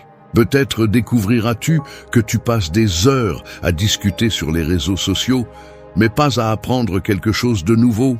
Que tu te prives de sommeil pour des séries que tu oublieras dans un mois, et non pour travailler sur un projet qui pourrait changer ton avenir. Une étape pratique consiste à établir des priorités claires. Prends soin de ta santé physique, car sans elle, tout s'effondre. Prends soin de ton esprit, car c'est ton outil le plus précieux. Prends soin des relations qui ajoutent, car elles sont ton véritable réseau de soutien lorsque le monde devient hostile. Et sois impitoyable avec ce qui draine ton énergie sans apporter quoi que ce soit. Les personnes qui n'apportent que du drame, les habitudes qui ne font que te distraire, les tâches qui ne te rapprochent pas de ton objectif. Investir dans ce qui compte nécessite de la discipline pour dire non à ce qui n'ajoute pas, même si cela semble attrayant sur le moment. Cela signifie utiliser le temps avec intention, apprendre, renforcer le corps, cultiver l'esprit, construire quelque chose qui transcende les modes. Le confort momentané est cher s'il te vole l'avenir. Une intelligence dangereuse ne se mesure pas par ce qu'elle sait, mais par la façon dont elle utilise ses ressources limitées. Celui qui protège son attention, son énergie et son temps devient invulnérable au chaos extérieur, car rien ne peut acheter son focus. Au final, il ne s'agit pas d'avoir plus, mais d'investir mieux, dans ce qui construit le caractère, dans ce qui renforce ton but et dans ce qui fera que ta vie aura valu la peine. 8. Vise légèrement face à la mort. Tout ce qui te préoccupe aujourd'hui disparaîtra un jour, y compris toi-même. La mort n'est pas une rumeur lointaine. C'est la seule certitude que nous partageons tous, même si nous préférons l'ignorer comme si le fait de ne pas y penser la faisait disparaître. Vivre légèrement face à la mort n'est pas une pensée sombre ou pessimiste. Au contraire, c'est la clé pour te libérer du poids inutile que tu portes et donner une valeur réelle à ce que tu fais pendant que tu respires encore. La plupart des gens vivent comme s'ils étaient immortels. Ils reportent ce dont ils rêvent quand il y aura du temps, accumulent des choses qu'ils n'utiliseront jamais, supportent des relations qui les vident et se fâchent pour des problèmes si petits qu'ils ne s'en souviendraient même pas sur leur lit de mort. Cette illusion de permanence leur fait perdre ce qu'il y a de plus précieux, le présent. Celui qui comprend que l'horloge court vers une fin inévitable ne s'accroche pas à ce qui est trivial, ne gaspille pas ses jours en ressentiment et ne poursuit pas des objectifs vides juste pour impressionner. Les stoïciens ne parlaient pas de la mort pour effrayer mais pour éveiller. Marc Aurèle conseillait « Vis chaque jour comme si c'était le dernier, mais sans désespoir, sans dramatisme ». Ce rappel ne cherche pas à te rendre amer, il cherche à te débarrasser de la peur. Quand tu acceptes que tu vas mourir, tu arrêtes de reporter la vie. Tu commences à choisir avec soin où investir ton temps, à qui donner ton énergie et quelle bataille mérite ton effort. Tout le reste devient du bruit que tu apprends à laisser passer. Vivre légèrement face à la mort signifie aussi te réconcilier avec ce que tu ne peux pas contrôler. Peu importe combien tu planifies, il y aura des pertes, des adieux, des tournants inattendus. Lutter contre cette réalité ne fait que t'épuiser et t'amertir. En revanche, lorsque tu assumes que rien n'est garanti, tu apprécies davantage ce que tu as maintenant. Un café chaud, le rire d'un ami, la possibilité de recommencer chaque matin. Rien de tout cela n'est insignifiant lorsque tu comprends que c'est temporaire. Une pratique simple mais puissante est de te rappeler de ta finitude chaque jour. Non pas comme une obsession mais comme une boussole. Demande-toi chaque matin, si aujourd'hui était mon dernier jour, est-ce que je continuerai à choisir ce que je suis sur le point de faire? Cette question désarme les excuses et les masques.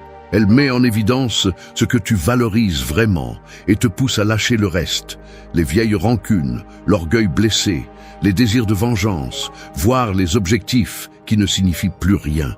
Vivre légèrement n'est pas vivre sans engagement ni ambition, c'est vivre sans chaînes invisibles. C'est faire la paix avec l'idée que tu ne contrôleras pas tout, et c'est pourquoi tu saisis chaque occasion d'apprendre, d'aimer, de travailler avec sens et de laisser une empreinte, même petite. C'est remercier le jour d'aujourd'hui, sans l'arrogance de croire qu'il y aura des matins infinis pour corriger ce que tu reportes. Celui qui vit conscient de sa mortalité développe une sérénité qui intimide. Il ne craint plus la perte parce qu'il sait que tout sera perdu éventuellement. Il ne mendie plus l'attention parce qu'il comprend que le temps est trop court pour le gaspiller à chercher l'approbation des autres. Cette légèreté ne te rend pas froid, elle te rend libre. Libre pour te concentrer sur l'essentiel et te détacher de ce qui ne fait que voler de l'espace dans ton esprit. Une intelligence dangereuse est forgée avec cette vérité finale. Ne te laisse pas piéger parce que tu ne peux pas emporter quand tu pars. Alors que tout le monde se bat pour accumuler plus, tu choisis de vivre avec moins de poids et plus de but. La mort n'est pas un ennemi qui guette. C'est le rappel constant qu'aujourd'hui est tout ce que tu as vraiment. Quand tu acceptes cela, chaque jour cesse d'être routinier et devient une opportunité de vivre vraiment. Le respect se perd d'abord dans les mots. Pas dans les erreurs, pas dans les faux pas, mais dans ce que tu laisses échapper de ta bouche sans y penser. La façon dont tu parles révèle ton caractère avant que tu ne fasses quoi que ce soit. Tu peux t'habiller avec élégance, afficher de la confiance ou avoir des réalisations à montrer, mais si ton langage sonne faible, tout cela s'effondre. Il y a des phrases qui semblent inoffensives, mais qui sont un poison lent. Je suis désolé quand il n'y a rien à regretter, peut-être, quand en réalité tu connais la réponse. Je ne peux pas quand tu n'as même pas essayé. Chaque fois que tu les utilises, tu cèdes un peu d'autorité. Et tu ne t'en rends pas compte jusqu'à ce qu'un jour, tu découvres que personne ne te prend au sérieux. Les stoïciens le savaient.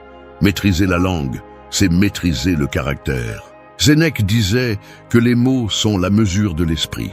Tu n'as pas besoin de crier pour que ta voix ait du poids. Tu as besoin de précision, de pause et de fermeté. Les gens ne respectent pas celui qui parle le plus. Ils respectent celui qui parle avec intention. Cette vidéo ne cherche pas à ce que tu sonnes aimable, ni à ce que tu évites de déranger les autres. Elle cherche à ce que tu arrêtes de te saboter avec ton propre langage. Si tu veux qu'on t'écoute, tu dois d'abord arrêter de parler comme quelqu'un qui demande la permission d'exister.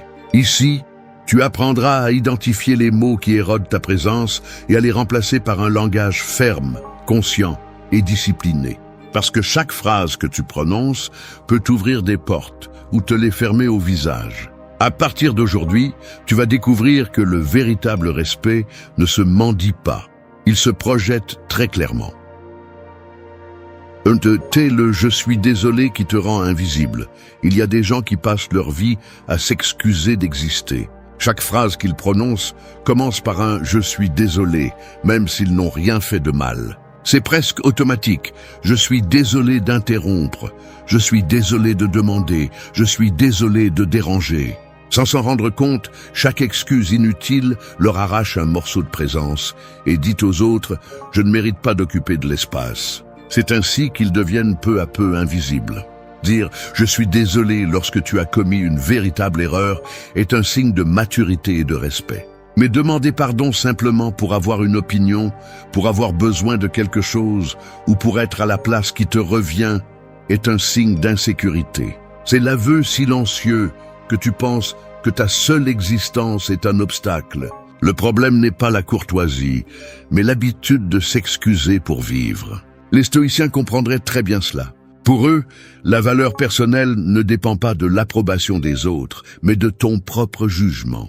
Si tu sais que tu n'as rien fait d'injuste, tu ne devrais pas baisser la tête. Sénèque écrivait que personne n'a le droit de te mépriser si tu ne lui donnes pas cette permission. Et chaque excuse inutile est une reddition que tu offres volontairement. Pense aux fois où tu as vu quelqu'un lors d'une réunion ou d'une conversation, lever la main pour parler et avant d'exprimer son idée dire « je suis désolé ». Peut-être que ce n'est pas important, mais à cet instant, il perd de l'autorité. Peu importe que son idée soit brillante. Le « je suis désolé » le transforme en quelqu'un qui doute de sa propre valeur. L'auditoire, même inconsciemment, perçoit cette insécurité et cesse de lui accorder le respect qu'il méritait. Les mots ne communiquent pas seulement des idées, ils transmettent une hiérarchie invisible. Celui qui s'excuse inutilement se place en dessous des autres, comme s'ils cherchaient leur permission pour exister. C'est pourquoi, lorsque tu élimines ce « je suis désolé » qui n'est pas approprié, quelque chose change. Ta voix cesse de sonner comme un murmure qui demande la permission et commence à sonner comme quelqu'un qui sait qu'il a le droit de parler. Cela ne signifie pas devenir grossier ou perdre de l'empathie. Il s'agit de reconnaître que tu n'as pas besoin de t'excuser pour demander ce qui te revient ou pour avoir une présence dans une conversation. Imagine entrer dans un magasin, demander un produit et dire « Je suis désolé, pourriez-vous me montrer ce modèle ?» Tu n'as rien fait de mal, mais le « je suis désolé » communique la soumission. Si tu le changes pour « S'il vous plaît, pouvez-vous me montrer ce modèle ?» La phrase sonne polie mais ferme. Voilà la différence. La courtoisie n'est pas servilité. Pratiquer cette leçon stoïcienne implique de surveiller ton langage quotidien et de détecter chaque fois qu'un « je suis désolé » s'échappe sans raison. Demande-toi, ai-je commis une erreur? Ai-je causé du tort? Si la réponse est non, alors il n'y a rien à regretter. Garde ces excuses pour les moments qui comptent vraiment. Ainsi, quand tu les prononceras, elles auront du poids et de la crédibilité. Le respect commence par la façon dont tu te respectes toi-même avec tes mots. Si tu parles comme quelqu'un qui doit se justifier pour tout, les autres le croiront. Si tu parles comme quelqu'un qui sait qu'il a le droit d'être ici, ils le croiront aussi. À partir d'aujourd'hui, arrête de t'excuser pour exister. Parce que chaque « je suis désolé » inutile ne te vole pas seulement du pouvoir, mais entraîne aussi les autres à le faire. 2. Parle avec certitude, pas avec des ombres de doute. Les gens suivent ceux qui semblent sûrs d'eux, pas ceux qui hésitent. Tu peux avoir le meilleur argument du monde, mais si tu le présentes avec des mots faibles, il perd tout son poids. Chaque fois que tu remplis tes phrases avec « peut-être »,« je pense que »,« peut-être » ou « je ne suis pas sûr », tu ouvres la porte à ce que d'autres dessinent pour toi. Le problème n'est pas de reconnaître que tu ne sais pas tout. Le problème est de transformer l'insécurité en une habitude qui affaiblit ta voix. Dans le monde réel, celui qui parle avec assurance inspire confiance, même s'il se trompe, alors que celui qui semble incertain provoque des doutes, même quand il a raison. C'est injuste, mais c'est ainsi que fonctionne la perception humaine. Les gens confondent le ton de la sécurité avec l'autorité. Si tu sembles douter de tes propres mots, personne ne va prendre le risque de te faire confiance. Les stoïciens comprenaient que la clarté est le pouvoir. Épictète enseignait que nous devrions parler de ce que nous savons et taire ce que nous ignorons, mais jamais traîner les mots avec des hésitations qui confondent. Une affirmation claire n'a pas besoin d'être arrogante. C'est un reflet de l'autocontrôle et de la maîtrise de la pensée. Pense à une conversation quotidienne. Quelqu'un demande « Quel chemin prenons-nous pour arriver ?» Et tu réponds « Je pense que c'est par là. Peut-être, je ne suis pas très sûr. » Même si tu as raison, ta réponse n'inspire pas confiance. En revanche, si tu dis « Allons par cette route, je connais le chemin », même si un obstacle se présente ensuite, les gens ont confiance en toi pour les suivre. La différence réside dans la certitude avec laquelle tu parles, pas dans le résultat final. Les mots remplis de doute ne nuisent pas seulement à la façon dont les autres te perçoivent, mais ils façonnent aussi ton esprit. Chaque « je ne suis pas sûr » répété devient un écho qui érode ta confiance en toi. C'est comme construire un mur entre ce que tu penses et ce que tu arrives à dire. Plus tu hésites, plus tu entraînes ton cerveau à croire que tu n'as pas de pouvoir sur tes propres idées. Un conseil stoïcien pour inverser cette habitude est de discipliner ton langage. Dis ce que tu sais clairement et n'embellis pas ce que tu ne sais pas avec des excuses. Si tu n'as pas la réponse, dis-le avec la même fermeté. Je n'ai pas l'information en ce moment, mais je vais la chercher. Cela sonne responsable, pas faible. Si tu connais la réponse, exprime-la sans demander la permission ni l'adoucir avec « je pense » ou « peut-être ». Dans les réunions, les discussions ou même dans les relations personnelles, les personnes qui parlent avec assurance ont tendance à diriger la conversation, tandis que celles qui se diluent dans le doute finissent par suivre le rythme des autres. Il ne s'agit pas de hausser la voix ou de s'imposer, mais d'éliminer les ombres verbales qui affaiblissent ton message. Le respect commence lorsque ton langage démontre que tu sais ce que tu dis. Celui qui parle avec certitude transmet l'ordre mental. Celui qui hésite, le chaos interne. Et le monde fait confiance à celui qui semble avoir de la clarté. Commence à t'observer. Compte combien de fois par jour tu utilises des mots qui diluent ta force. Chaque fois que tu te surprends à dire « je pense que », quand tu le sais, corrige-le immédiatement. Fais de ton langage un entraînement pour ton caractère. La clarté verbale devient la clarté mentale. Parler avec certitude n'est pas prétendre que tu sais tout, c'est respecter ta voix et ton jugement. Si tu ne fais pas confiance à tes propres mots, personne d'autre ne le fera. À partir d'aujourd'hui, élimine les ombres du doute et laisse ta voix être une déclaration de présence. Parce qu'au final, les gens ne suivent pas le plus bruyant ou le plus sympathique, ils suivent celui qui transmet la sécurité avec chaque mot. 3. Efface le « je ne peux pas » qui enchaîne ton esprit. « Je ne peux pas » est une phrase courte, mais elle porte le poids d'une cellule. Chaque fois que tu la prononces, tu fermes une porte sans même essayer de l'ouvrir. Pire encore, c'est une chaîne invisible qui non seulement lie tes actions, mais aussi la façon dont les autres te perçoivent. Celui qui vit en répétant « je ne peux pas » finit par se croire incapable et enseigne aux autres à le croire aussi. La plupart du temps, ce n'est pas que tu ne peux pas, c'est que tu ne veux pas affronter l'effort, le risque ou l'inconfort que demande la tâche. Mais le langage compte. Quand tu dis « je ne peux pas », ton esprit l'interprète comme une limite réelle, comme si tu avais heurté un mur impossible à déplacer. Et c'est là que commence l'autotromperie qui affaiblit le caractère. Les stoïciens méprisaient cette attitude. Épictète enseignait que tout n'est pas sous notre contrôle, mais il est entre nos mains de choisir notre réponse et de nous efforcer pour ce que nous pouvons changer. Dire « je ne peux pas » avant d'essayer, c'est renoncer à ton propre jugement et céder le commandement à la paresse ou à la peur. La vraie limite n'est pas dans l'action, elle est dans la phrase que tu as choisie pour la décrire. Pense à combien d'opportunités sont perdues à cause de cette petite déclaration de défaite. Une promotion au travail que tu n'as pas demandé parce que tu as dit « je ne peux pas assumer cette responsabilité ». Un projet qui n'a jamais commencé parce que tu as cru « je ne peux pas y consacrer du temps ». Une conversation importante que tu as évitée parce que tu as pensé « je ne peux pas gérer le conflit ».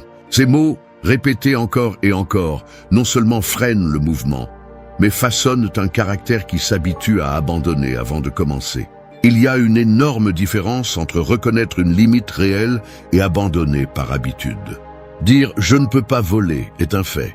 Dire « je ne peux pas apprendre », « je ne peux pas changer », « je ne peux pas affronter » est une autotromperie. La première est une vérité physique.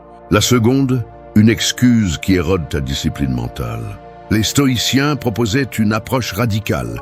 Élimine le « je ne peux pas » de ton vocabulaire et remplace-le par des phrases qui reflètent la réalité sans détruire ta volonté. Si quelque chose est difficile, dis-le. C'est difficile, mais je vais essayer.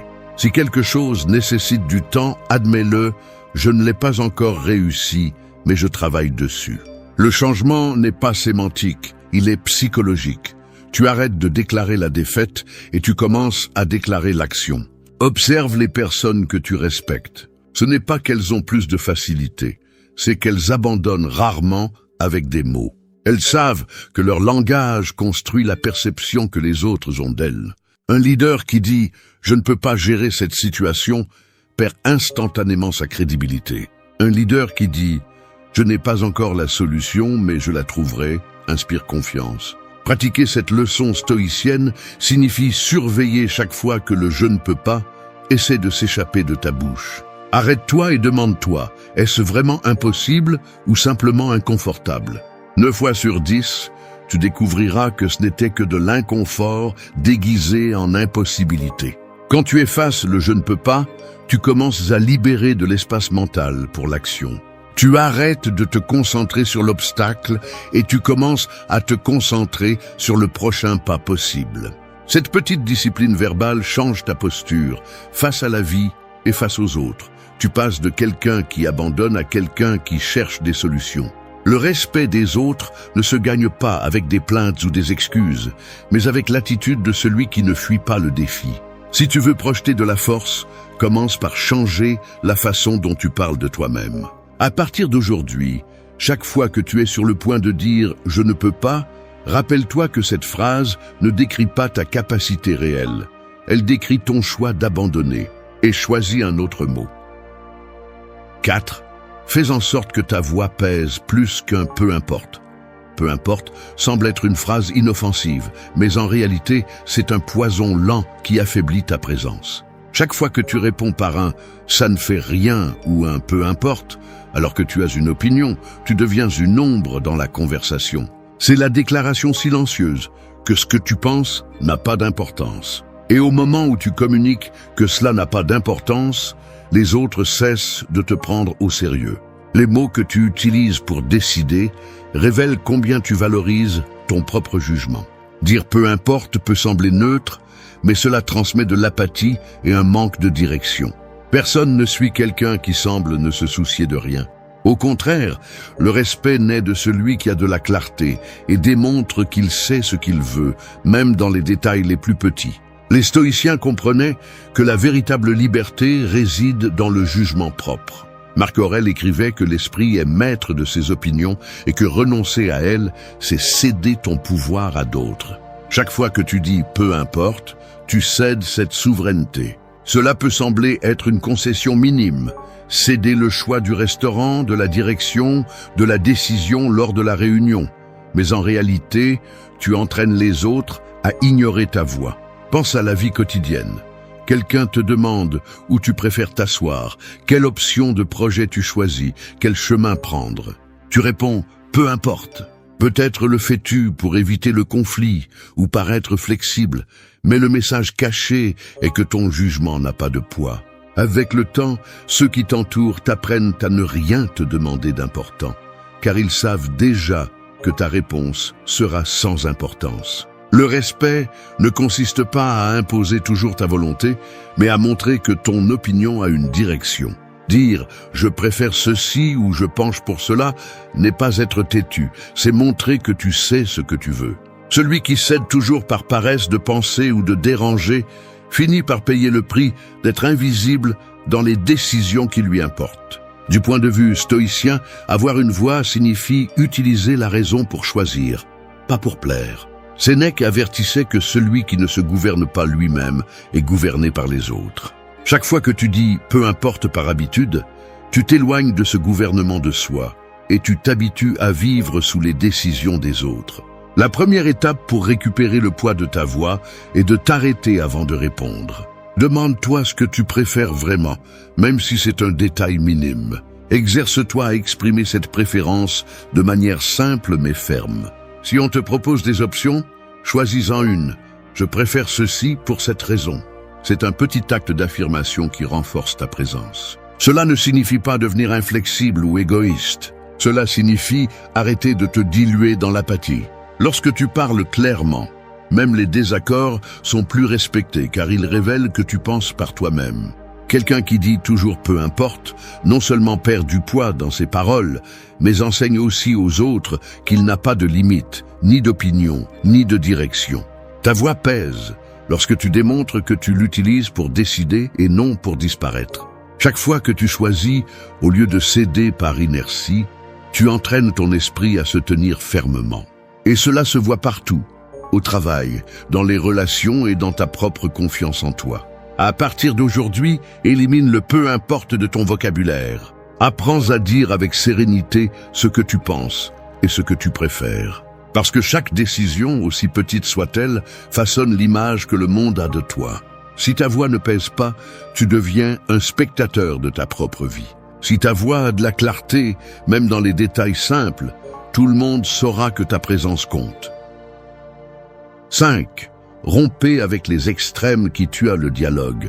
Peu de choses affaiblissent autant l'autorité personnelle que de parler depuis les extrêmes. Les mots absolus comme toujours et jamais semblent donner de la force à l'argument, mais en réalité ils le vident. Quand tu dis « tu ne m'écoutes jamais » ou « je me trompe toujours », cela sonne dramatique, mais c'est dénué de vérité. Les gens arrêtent de te prendre au sérieux parce qu'ils comprennent que tu exagères. Et une voix exagérée perd en crédibilité, même si elle a raison au fond. Le langage absolu est un marteau. Il frappe fort, mais il ne construit rien. Il sert à décharger la frustration, pas à résoudre. Et chaque fois que tu l'utilises, au lieu d'ouvrir une conversation, tu élèves un mur. Il est impossible de dialoguer avec quelqu'un qui déclare que tout est toujours ou jamais. Cette rigidité ne bloque pas seulement la compréhension, elle t'enferme aussi dans un rôle de victime ou de juge qui ne laisse pas de place au changement. Les stoïciens méprisaient les extrêmes parce qu'ils rompent le lien avec la réalité. Épictète enseignait que la vertu se trouve dans le contrôle du jugement et dans le fait de ne pas se laisser emporter par les passions. Quand tu dis « toujours » ou « jamais », tu ne décris pas les faits, tu décris ton état émotionnel à ce moment-là. Tu parles depuis la colère ou le ressentiment, pas depuis la raison. Regarde n'importe quelle discussion quotidienne. Quelqu'un arrive en retard et tu lâches, tu arrives toujours en retard. La phrase ne cherche pas à comprendre ni à résoudre le problème, elle cherche à punir. Il en va de même lorsque tu dis « tu ne fais jamais rien de bien à un collègue ou à un membre de ta famille ». Il y a peut-être eu des erreurs, mais cette exagération détruit le respect mutuel et fait que l'autre se ferme à t'écouter. Un commentaire ferme et juste pèse plus qu'une accusation démesurée. Dire « tu es arrivé en retard plusieurs fois cette semaine, j'ai besoin que tu corriges cela », a du poids et ouvre la voie à une solution. Dire « tu arrives toujours en retard » ne fait que générer des défenses. Dans le premier cas, tu sembles rationnel et fiable. Dans le second, impulsif et injuste.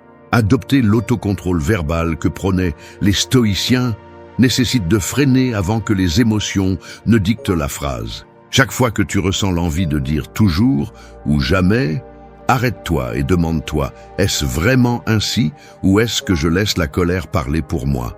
Cette pause est un entraînement de caractère qui non seulement améliore ta communication, mais renforce aussi ton autocontrôle. Le respect se gagne lorsque ton langage reflète la justice et l'équilibre. Personne ne fait confiance à celui qui déforme les faits pour gagner un argument. Si tu veux que tes paroles aient de l'autorité, parle avec précision. Nomme les faits, n'exagère pas le schéma. Les gens respectent davantage celui qui peut signaler un problème sans tomber dans le dramatisme. Pense aux figures que tu considères comme des leaders. Tu les verras rarement parler en extrême. Ils savent que chaque mot compte et qu'une affirmation exagérée peut détruire leur crédibilité. La force de leur voix vient de la calme et de la précision, pas de l'excès.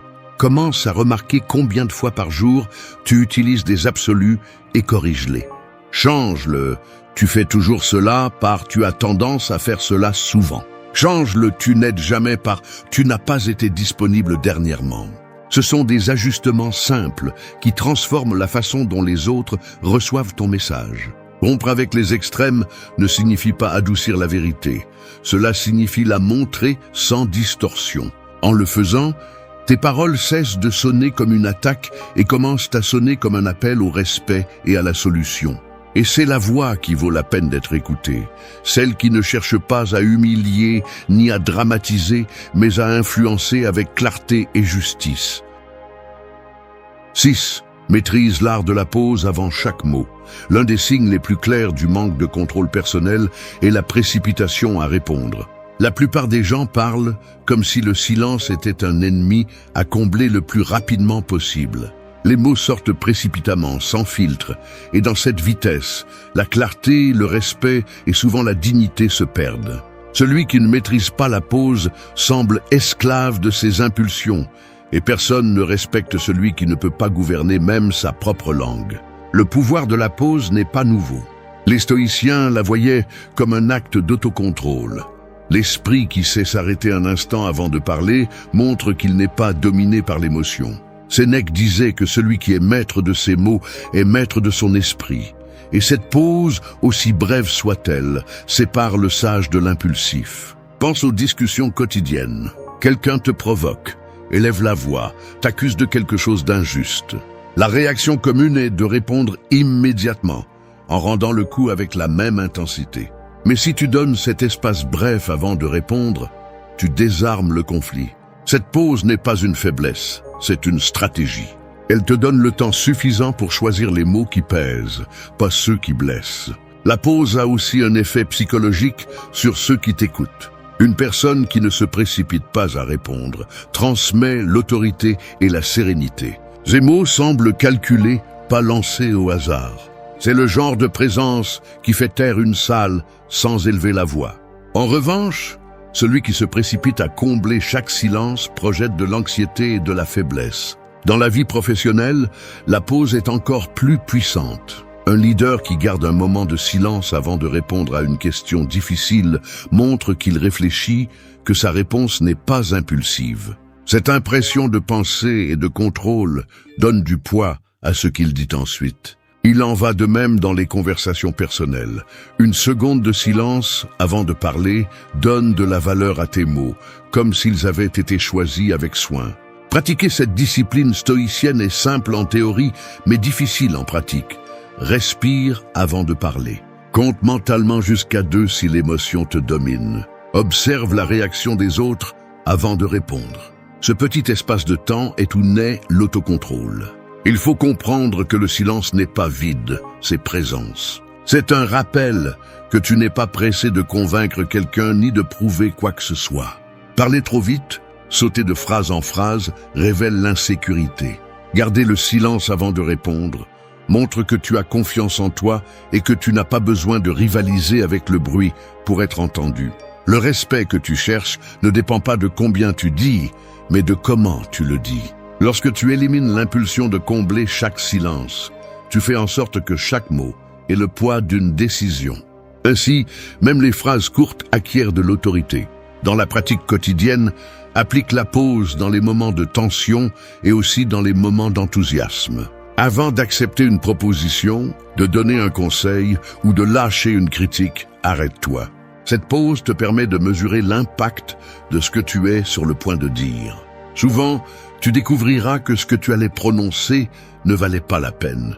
Maîtriser la pause est un acte de respect envers toi-même et envers les autres. Tu cesses de réagir comme une étincelle qui s'allume au moindre frottement et tu deviens quelqu'un qui décide quel feu allumer et lequel éteindre. À partir d'aujourd'hui, n'aie pas peur du silence. Fais-en ton allié, parce que les mots gagnent en puissance non seulement par ce qu'ils expriment, mais aussi par l'espace que tu leur donnes pour respirer. 7. Donne du poids à chaque phrase comme si c'était un ordre au destin. Les mots que tu prononces ne sont pas de l'air vide, ce sont des déclarations sur qui tu es et où tu vas. Quand tu parles sans conviction, ta voix devient un murmure que personne ne se souvient. Mais quand chaque phrase sonne comme si elle portait le poids d'une promesse inévitable, les gens t'écoutent d'une autre manière. Tu n'as pas besoin de crier ni d'impressionner. Ce qui fait que tes mots comptent, c'est le pouvoir qu'ils transmettent en étant dits avec intention. L'erreur commune est de parler comme si rien n'avait d'importance. Des phrases lâches, des commentaires sans soin, des affirmations fades qui se dissolvent dans l'air. Cette façon de s'exprimer est celle qui fait que les autres ignorent tes idées, même si elles sont bonnes. L'autorité ne vient pas de dire beaucoup, mais de dire ce qu'il faut, avec un ton qui montre que tu crois en ce que tu affirmes. Les stoïciens le comprenaient bien, le verbe façonne l'action. Épictète enseignait que nous devons parler seulement de ce qui est nécessaire et le faire avec la même discipline avec laquelle nous entraînons le corps et l'esprit.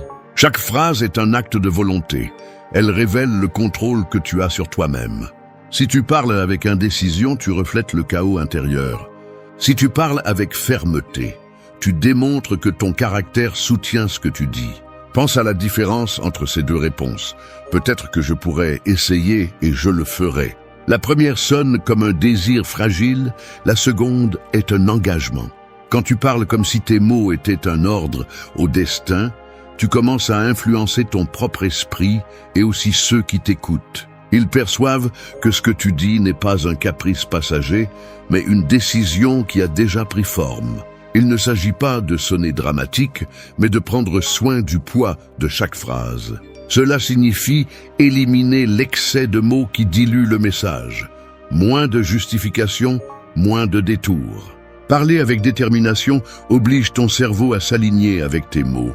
Ainsi, le langage devient une ancre qui te maintient ferme quand le doute ou la peur apparaissent. Dans la vie quotidienne, applique cette leçon en t'engageant avec des objectifs, en fixant des limites ou en exprimant des besoins. Ne dis pas « j'essaierai de fixer des limites ». Dis « à partir d'aujourd'hui, je fixe cette limite ». Ne dis pas « j'espère m'améliorer ». Dis « je vais m'améliorer ». Cette différence de langage change non seulement la perception des autres, mais aussi ta relation avec le défi que tu affrontes. Donne du poids à tes mots en parlant moins et en promettant moins, mais en accomplissant plus. Quand les autres perçoivent que tes phrases sont peu nombreuses, claires et cohérentes avec tes actes, ta voix commence à avoir le respect d'un ordre silencieux. Parler comme si chaque phrase était un ordre au destin ne signifie pas être inflexible ni autoritaire. Cela signifie reconnaître le pouvoir de la parole comme reflet de ton caractère. À partir d'aujourd'hui, laisse chaque chose que tu dis avoir une intention, une direction et une fermeté. Parce que le monde n'écoute pas celui qui parle le plus, mais celui qui prononce des mots qui semblent avoir un destin inévitable. 8. Utilise le silence comme ton meilleur argument. Le silence est l'outil le plus sous-estimé dans un monde qui ne cesse de faire du bruit. La plupart des gens ont peur de se taire parce qu'ils pensent que s'ils ne parlent pas, ils perdent de la présence. Mais le silence ne te rend pas faible. Au contraire, quand tu le maîtrises, il devient la forme la plus pure d'autorité. Un silence bien placé peut désarmer celui qui t'attaque, mettre mal à l'aise celui qui ment et mettre en valeur la vérité plus que 1000 mots. Pense à la dernière dispute que tu as assistée. Presque toujours, celui qui parle le moins gagne, non pas parce qu'il a moins d'arguments, mais parce qu'il sait attendre.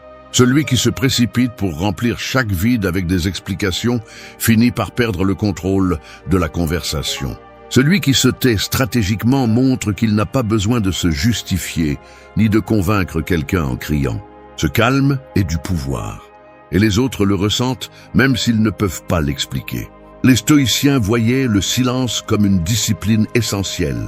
Sénèque avertissait qu'il faut apprendre à se taire plus qu'à parler, car dans le silence, l'esprit s'ordonne et le caractère se révèle. Ils ne se taisaient pas par lâcheté, mais par respect pour leurs propres paroles. Un homme qui parle tout le temps sans réfléchir perd de la valeur à ses propres yeux et à ceux des autres. En revanche, celui qui se permet de garder le silence devient quelqu'un dont la voix est écoutée attentivement lorsqu'il décide de le rompre. Le silence a aussi un effet psychologique sur les autres. Il les oblige à affronter leurs propres paroles. Face à une provocation, si tu réponds calmement puis te tais, l'autre se sent exposé à son propre bruit. Cet espace vide révèle l'insécurité de celui qui crie et transmet la force de celui qui se tait. Il ne s'agit pas de rester muet ou d'éviter le dialogue. Il s'agit de comprendre que toutes les situations ne méritent pas une réponse immédiate. Souvent, répondre ne fait qu'alimenter des conflits inutiles. Le silence, dans ces moments, est une déclaration que tu ne rentres pas dans les jeux des autres. Pense à un leader en pleine crise. S'il parle trop, il donne l'impression de nervosité. S'il garde un silence bref avant de donner une instruction, il transmet la sérénité et le contrôle. Il en va de même dans les conversations quotidiennes. Quelqu'un te provoque avec un commentaire sarcastique. Au lieu de réagir, tu le regardes et te tais. Cette pause est plus dérangeante que toute réplique et montre clairement que cela ne t'affecte pas. Pratiquer le silence comme argument nécessite du courage. Il faut une force intérieure pour résister à l'impulsion de te défendre, d'expliquer ou de te justifier. C'est un exercice de maîtrise de soi. Tu choisis de ne pas gaspiller des mots là où ils n'apporteront aucun résultat. Dans la vie quotidienne, commence par observer combien de fois tu parles juste pour remplir l'espace. Apprends à freiner ce besoin. Garde le silence lorsque la réponse ne change pas le résultat, lorsque la provocation ne cherche que ta réaction, lorsque le moment exige de la réflexion. Chaque silence conscient est une affirmation de ton contrôle et de ta valeur. Le respect que tu inspires augmente lorsque les autres perçoivent que tu ne réagis pas à chaque provocation. Ils savent que, si tu parles, c'est parce qu'il y a quelque chose qui vaut la peine d'être dit. Et cela donne à tes paroles un poids particulier. Le silence, utilisé avec intention, n'est pas une absence de voix, c'est la voix la plus ferme de ton caractère. À partir d'aujourd'hui, fais-en partie de ton langage. Laisse le silence parler quand les mots sont de trop et que ta voix n'apparaît que lorsqu'elle a le pouvoir de changer le moment. Ainsi, même sans dire un mot, tu auras toujours le dernier mot.